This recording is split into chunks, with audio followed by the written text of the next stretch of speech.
კვარა შოუ მიუნხენში, ვინ იმსახურებს ოქროს ბურთს თუ არა კვარაცხელია.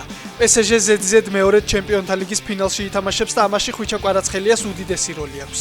ქართველი გახდა პირველი ფეხბურთელი, რომელმაც ჩემპიონთა ლიგის პლეი-ოფში 7 საგოლე მოქმედებაში ასრულა. სწორედ კვარას ასისტით გაიტანა გოლი დემბელემ მატჩის დებიუტშივე და სწორედ ქართველი იყო გუნდის ნამდვილი ლიდერი დაცვასა თუ შეტევაში.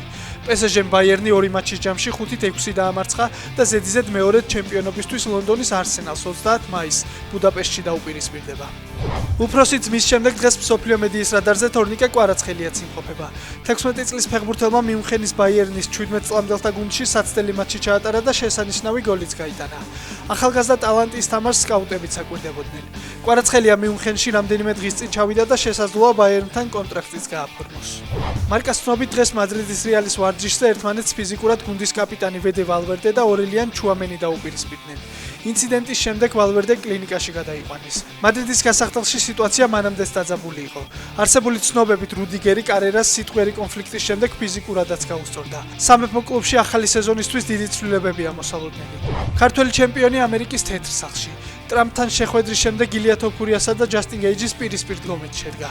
ორი მებრძოლი ერთმანეთს ამერიკის დამოუკიდებლობის 50 წლის თავის აღსანიშნავ ღონისძიებაზე მთავარ ბრძოლაში დაუპირისპირდებიან. UFC Freedom 250 14 ივნისს გაიმართება.